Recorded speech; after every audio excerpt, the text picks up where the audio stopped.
Welcome home, Raiders. Tonight, we've actually got a little bit of everything. We've got some Overwatch League. We've got some HGC mid-season Brawl stuff happening as well. And, of course, the big Dreamhack Austin Roundup. All of that and so much more as Convert to Raid presents BattleNet Sports.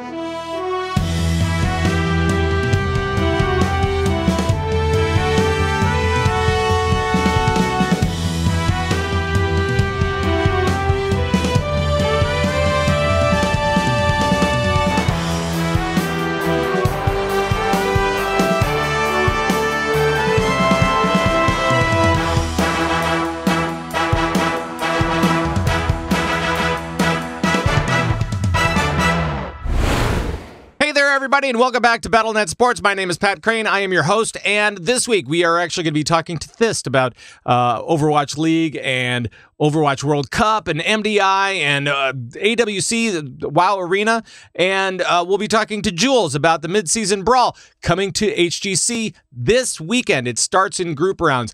Also, because I'm a dummy, and I had a schedule conflict. Couldn't hook up with Joss to talk a little bit about Hearthstone, but I do have information from this last weekend in Dreamhack Austin, and I will have some StarCraft information as well. All of that and maybe more? I'm not sure. I'm not sure what I actually talked about, but it all starts right now. Well, I'm here with Thist. Once again, hello, Thist. Hello. You know Thist from Lagging Balls and DBLTap.com, and, you know, BattleNet News, all that kind of stuff. Oh, that thing, too. Right. And so let's talk a little bit about Overwatch League, because that is always kind of a good starting point, I think. I agree. Now, as far as it goes, we have just finished week 3 of stage 4, and it is shaping up to be a little bit different than other stages. We're starting to include some different teams into the mix, and I find it very weird and enjoyable at the same time, like the good kind of weird. Exactly. I love good weird. Yeah, it's like hanging out with you. So it looks like we've got the Shock, we've got the Outlaws, and we've got the Fuel kind of into the mix of the top teams that we've kind of grown to know and love over the course of the last few stages, right? Yeah. So kind of cool. Totally. And it has been quite the week. No wins for Boston again. They're out, like the dive focused teams in the toilet. Like I literally wrote that down this morning.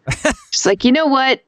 In my semi-professional opinion, the teams that are really good at dive are now in the can. Right. And that's too bad. Houston had an easy week against Florida and Shanghai. Right. Can you imagine like being on a team and like looking at the next week on the roster and being like, okay, going up against Shanghai, so that's probably fine. And Florida, okay, so I'm going to go take a nap and probably be fine. I mean, let me just say this. Last week, Florida actually had a decent matchup against Seoul, which is kind of weird to me because in the beginning of the season, Seoul was so strong, so overwhelmingly strong that there's no way that Florida even had a chance. But this last week, it was a 3-2 win for Seoul, but I mean, it was still 3-2. Yeah, against Florida. Yeah. Soul crushing. Cool. Soul crushing. Boy. But it was we had the Battle of LA.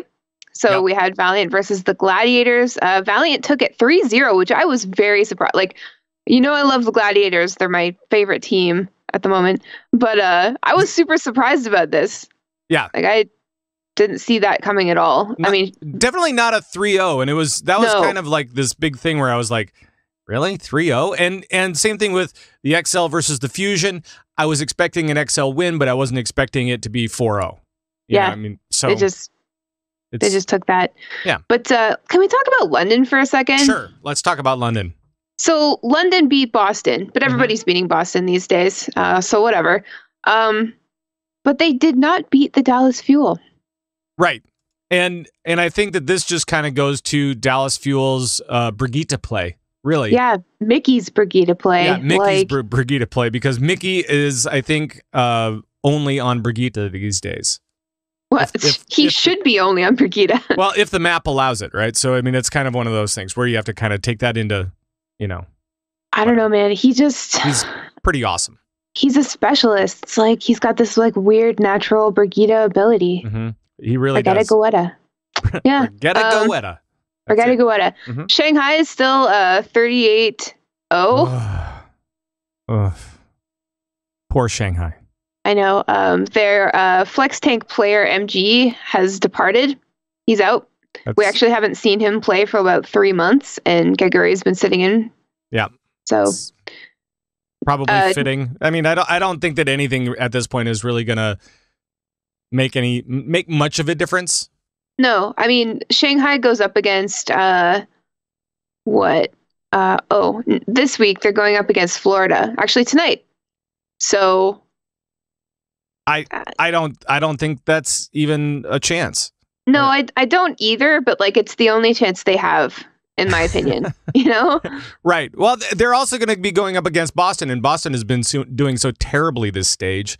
That's true. Maybe that's I don't know.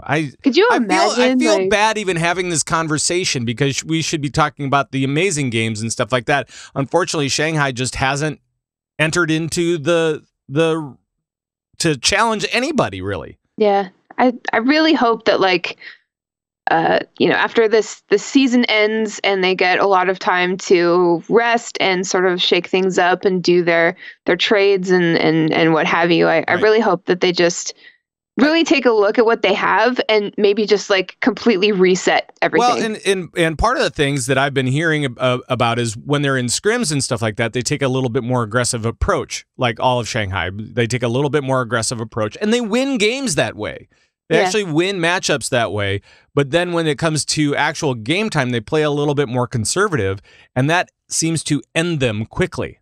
Interesting. So I wonder why. Maybe that has something to do with it. Like they're trying to be, respectful of their opponent, or I don't know exactly what the mental thought is here.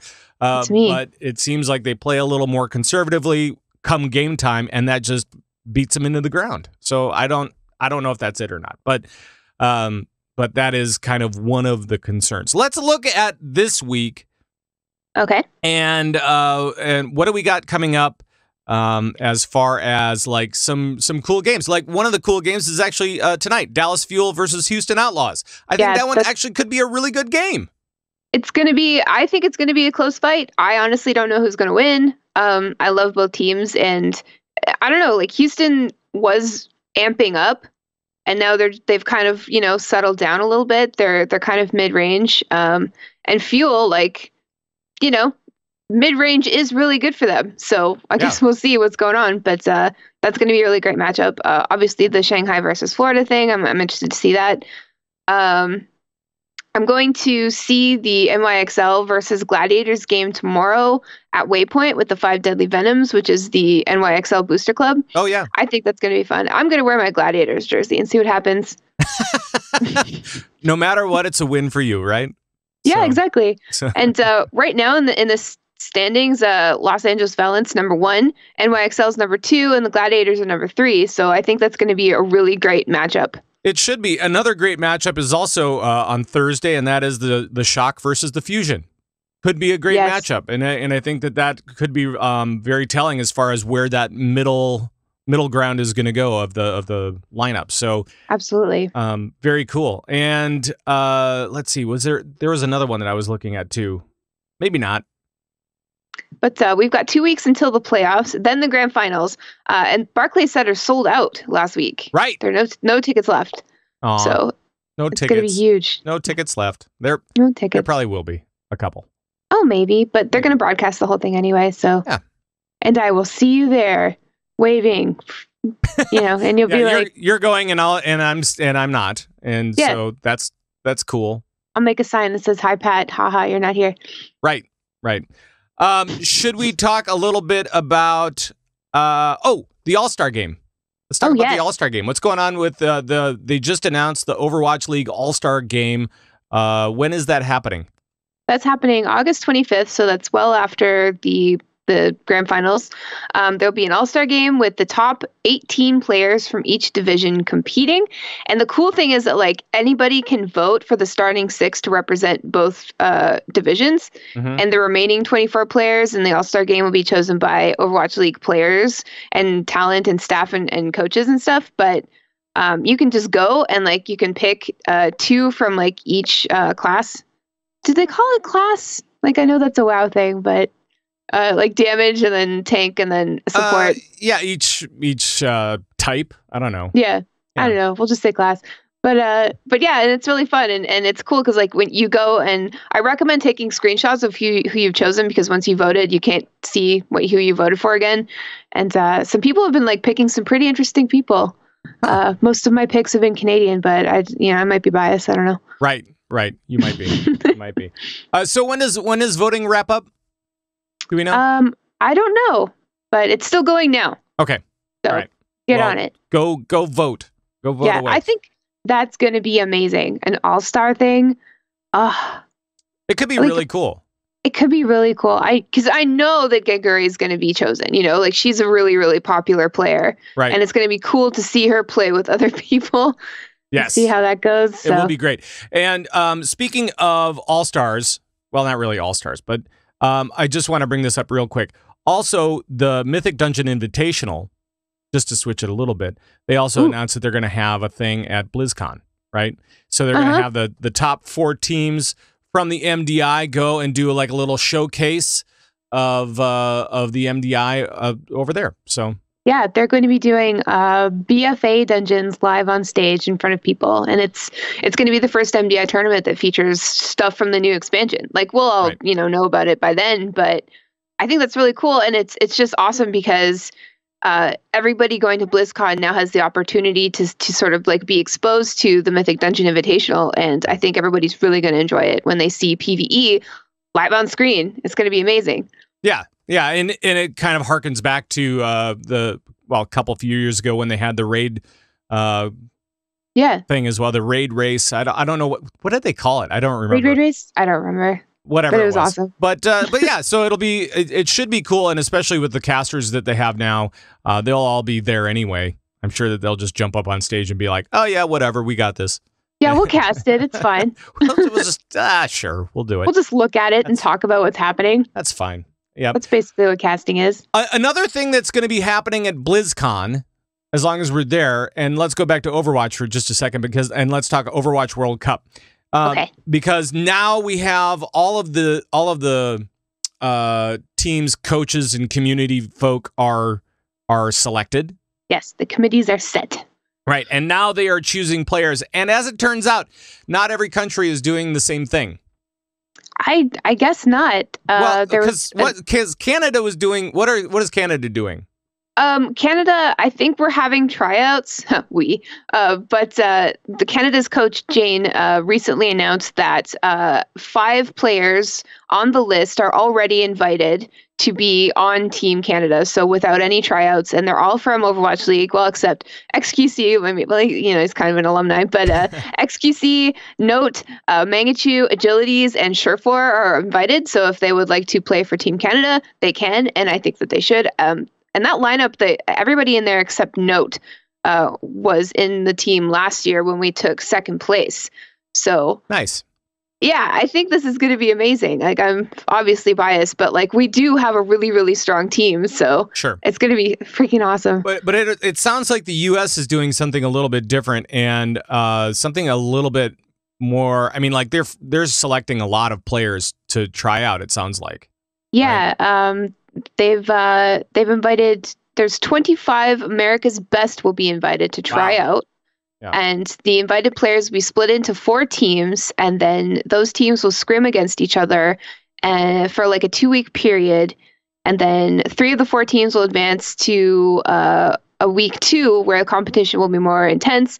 And at the conclusion of week 2, the final 12 candidates will be chosen to represent Team USA. So like they're going for it, like there's a lot. But yeah, it's interesting that now that the committees are chosen, they're sort of figuring out who they want to invite to try out, and it's cool because like some people are just shoo-ins already, Sure. I don't know if like those people who are already invited are strictly from Overwatch League. I don't think that they would be. I think it's just whoever seems like the best fit. But yeah, it'll be interesting to see who ends up on a team for their country, and I'm really excited to see it. I'm guessing that they're probably pulling from Overwatch League and contenders and kind of that stuff, and also the top streamers and all that kind of stuff as well. So gotta have streamers. That's right. So good luck to the teams as they figure it all out and invite their players, and we'll try to keep you updated as far as what we can see, although it may be a little limited. You never know. If we can even freaking get in. Sure. Probably not. Let's switch topic a little bit, and let's go back to World of Warcraft. But not to MDI. Instead, we're going to go to the World of Warcraft Arena World Championship. It was NA Cup number 2 for summer, right? Summertime. Yes. Summertime. Summertime. And what was the haps this week? It was a great week, and it was interesting because last week the standings, like the top 4, were the Move, Method Orange, Casca's Angels, and Super Rejects. And you remember last week I said that I predicted that the Super Frogs were going to take it just because I liked them? Yep. This week, the new standings are Super Frogs, the Move, Super Rejects, and Noble, and Method Orange is at the bottom.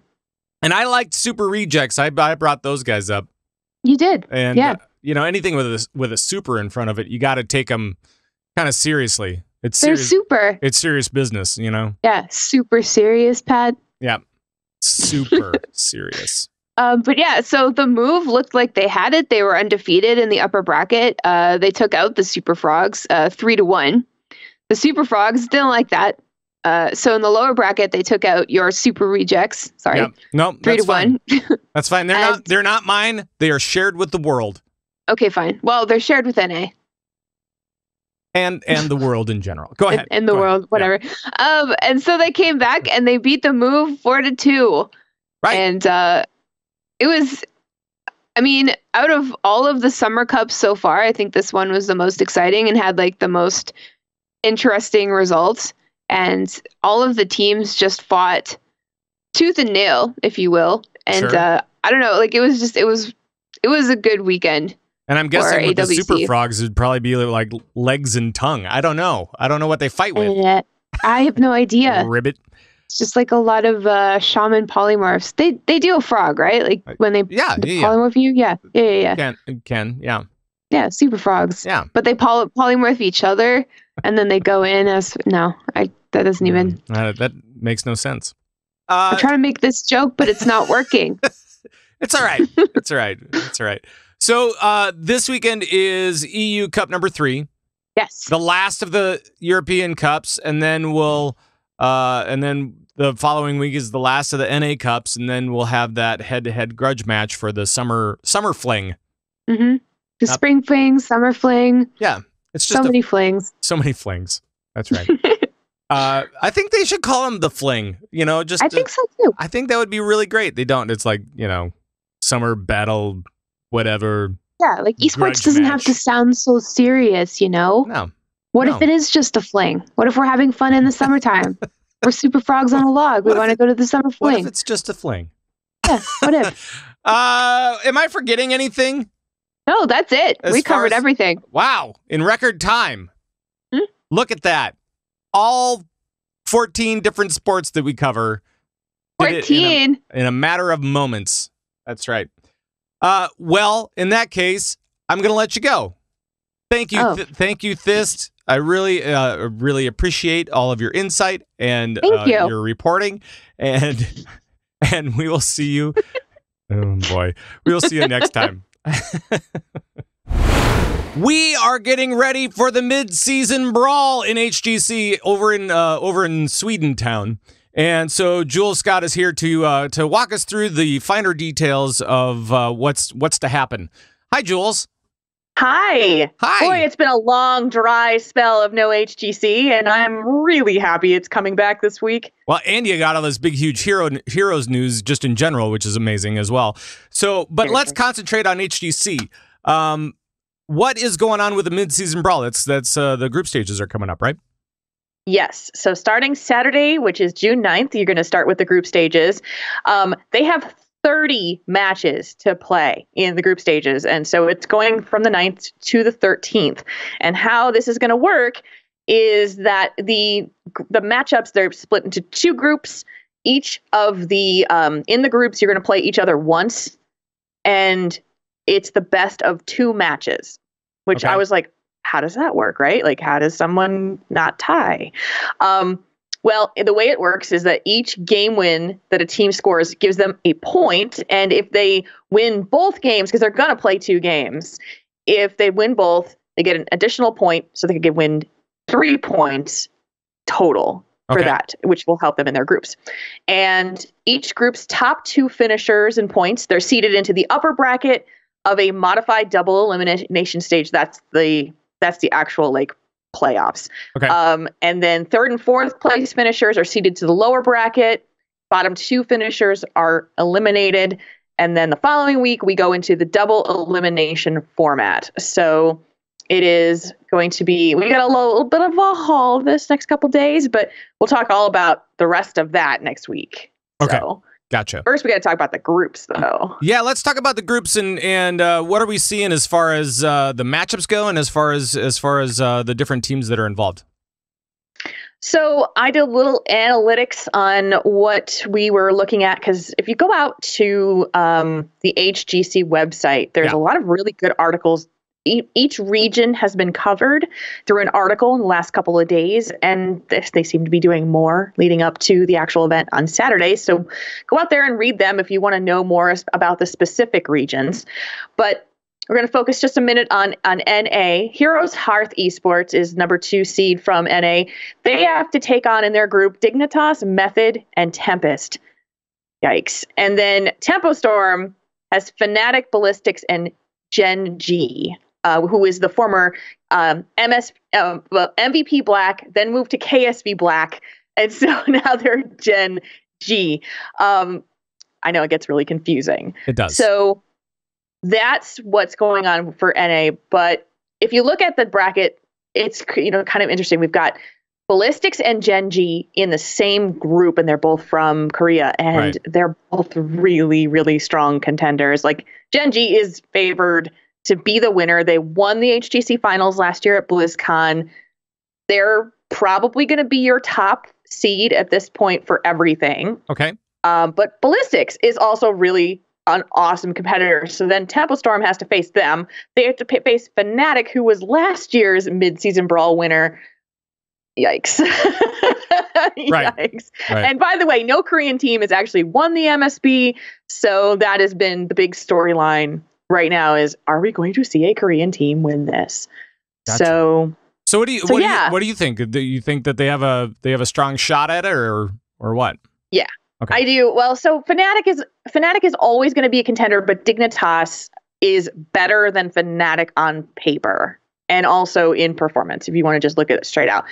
Fnatic comes in, they're the defending champions of the midseason Brawl, but here's a little tidbit on the inside. 2 of their roster members, Quacknix and Bad Benny, are going to be going to new rosters. Like, the swaps have already happened, and they know that they're not going to be playing with this team after this tournament. That's right. So you got to wonder if it's going to affect their commitment level. Like, do they really want this?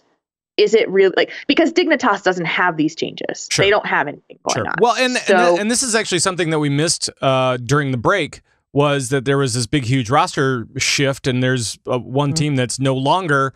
What were some of those moves? Just to kind of catch people up that may not have caught that stuff. Yeah. So if we want to start with Europe, Tricked Esport is no longer there. They are now called Monkey Menagerie. Oh boy. So Tricked Esports was the sponsor, and they left HGC. The players retained the spot, and they're calling themselves Monkey Menagerie. Fnatic is losing Quacknix and Bad Benny. They're picking up Schwimpy and Last Hope. And let's see, I think Method picks up Bad Benny from Fnatic and ADRD from Zealots. There's been like, everybody just kind of did this like roster roulette, I called it. They just all swapped around to different teams, and there weren't a whole lot of people who came in from the open division from Europe. So jumping to North America, that's where the drama that you just indicated it came from. Right. Gale Force Esports, who has been around for quite some time, had a pretty big explosion on Twitter. There was a lot of drama about the whole ownership pieces of it. As it turns out, Gale Force Esports has withdrawn from HGC. The players now own the spot, and they're now called Team DJ. And they are the only team they're the only sponsor that's withdrawn from the HGC from NA. Okay. But the top two teams, Heroes Hearth Esports and Tempo Storm, who are currently in mid-season Brawl, had no roster changes, which that has not happened in NA. I don't think it's ever happened. Honestly, I don't think that there has been two teams that didn't do any swaps in an open swap period. That's pretty incredible. That's cool. So then they don't have to worry about any kind of like chemistry changes or anything like that. They kind of know each other. They understand each other's play. They don't have to do the catch up stuff like some of the other teams do. It's pretty incredible. And on a personal note, I have been in the process of helping to build the esports team Femverocity, and team chemistry is one of the most incredible things that you kind of have to fall into, and also like pray that you have, because the trust that has to be in your players is incredible. You have, if your tank is just going to go off on their own and just dive in, and your healer isn't prepared for that kind of style, who knows? Like, there's synergy, there's practice, of course, but there's this inherent trust that comes from being a cohesive unit. And that gives Tempo Storm and Heroes Hearth an advantage, I think. As much as I am an NA junkie, and as much as I want to see them do well, I know it's coming. I know it's coming. I just wanted to set myself. Okay, go ahead. I don't think that we will see an NA team in the top 4, and I'm really hoping I'm wrong, because I am now a Heroes Hearth Esports junkie. I'm still waiting for my jersey to get in that I ordered after they made the playoffs. So yeah, I'm considering myself to be a junkie. So here's my predictions, Pat Crane. Go ahead. In the finals, it will be Dignitas and Genji in the finals. Ooh. And Genji's going to take it. It's going to be a Korean team that's going to take it. Ooh. Mm-hmm. All right. Dignitas is going to give them a run for their money, but I think it is now, like, this is the time for Genji to be out there just blowing it out of the water. Time. Well, we will see. So this weekend is the group stages, and then next weekend is the bracket, right? Yes. So the bracket happens following weeks. So next week, I think by Wednesday, is the 13th Wednesday? By then, I should have at least a decent picture-ish of where we are. But if we record as we normally do, I may not have the full picture just yet. Right. Well, I guess that's a good start to this, and we'll pick it up next week and see where we're at. Jules Scott, of course, you can catch her on Torn Think Tank, and now with the Daily Show as well, the Esports Daily Show, right? Esports Daily, which you can find at Nerf This Crew on Twitter. And of course, this show. Yeah, of course. All right. Well, Jules Scott, thank you very much, and we'll talk to you next week. Let's talk everything Dreamhack. And normally here's where I would bring in Jocelyn Moffat and talk some HCT, but again, there was a scheduling conflict and I messed it up. So I apologize to Jocelyn, who couldn't be here with us this week, but I will try to fill in as best I can. So please forgive any mispronunciations of names or other stuff that I'm probably dropping the ball on completely. So over the course of Dreamhack Austin, we have a few people that we need to talk about. First of all, Amnesiac won it and gets $5,000 and 15 HCT points. Look at that. And then we had Zalia and Yoitzflow and Fino and a bunch of others below that. One of the interesting things about this tournament was that this was the first time that we saw what those nerfs did to everybody's deck choices and stuff like that. So when you take a look at a lot of the decks and kind of how the meta has shifted, it looks like there's still, like, Druid is still very, very popular. Warlock is still very, very popular. And then Warrior was very popular as well, and Rogue and down the line. We saw a little less Priest and Hunter than we had previously. And the other kind of interesting thing was that for the Druid deck choices, basically it was the token Druid was the big one, the big draw, and then Taunt, and then Spiteful. And those were much, much lower. There was a much lower usage of those different decks. It was, by far, token Druid was the way to go. And for Warlocks, we saw Q-Blocks were still very popular, and even Warlocks as well. And Amnesiac had a very solid even Shaman deck, which I think is kind of cool. I like seeing that Shaman are being represented again in competitive, and it looks like they're doing okay. I'm not going to say they're doing great. I'm going to say they're doing okay. They're being represented well. So that part is very nice. I know that this weekend we have HCT Seoul to look forward to, and I'm not sure if the deck lists are in quite yet at the time of this recording to really be able to go over that stuff. I couldn't find anything online anyway. So we'll make sure to have Jocelyn actually come back in next time. I'll make it happen. We'll make sure that the scheduling conflict doesn't happen again. And next time, Jocelyn will tell you all about HCT Seoul. Until then, we'll move on. In other Dreamhack news, and I'll make this pretty quick because I am not a StarCraft expert by any means, but I do have scores and more for you, so it wasn't really a surprise who won Dreamhack, Austin. It was Cyril. Cyril has been dominating all of WCS. He has twice as many points as Special, who is number 2 on the list. He has like 4,300 points. Cyril has like 2,000. So more than double the points, has just been dominating this entire season, which has been great. So for the second WCS event, it was Cyril. Then it was Mana, who was actually a big surprise because Mana hasn't seen a final since 2015 WCS. So it was Mana, then Lambo, then Special.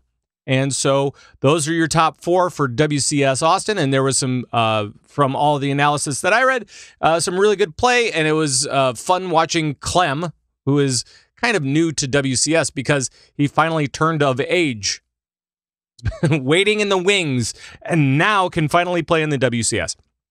So there was all of that stuff. The next big WCS tournament that we're going to be seeing is WCS Valencia, which I believe is July 12th through the 14th. So mid-July is the next WCS, the big WCS tournament. And once again, it'll be another BlizzCon seed on the line for that. So that is it for StarCraft. And now we'll move on to the next thing. Not sure what it is. Here we go. And here we are at the close of things. My big thanks to Thist, as always, and to Jules Scott as well for jumping in, talking some HGC action. Looking forward to checking out what's happening in the mid-season Brawl for sure. Also, we have, this weekend we have Overwatch League. We've got more WoW Arena as well. So, lots of stuff going on. And we will bring it all to you again next week, right here. By the way, if you want to check out all of the things that we have to offer, just go over to converttoraid.com. That's where we have our videos, we have our audios, we have all the ways to join in on the fun through social media and through Discord and all that kind of stuff. Plus, we also have the Convert to Raid podcast network, which features a lot of the shows from the regular players on this show and also on BattleNet News, the other show that we do here. So, for Thist, for Jules, for the missing Jocelyn Moffat, and all the crew here at BattleNet Sports, thank you so much for tuning in, and we will see you next time. Until then, bye-bye, everybody. Bye-bye.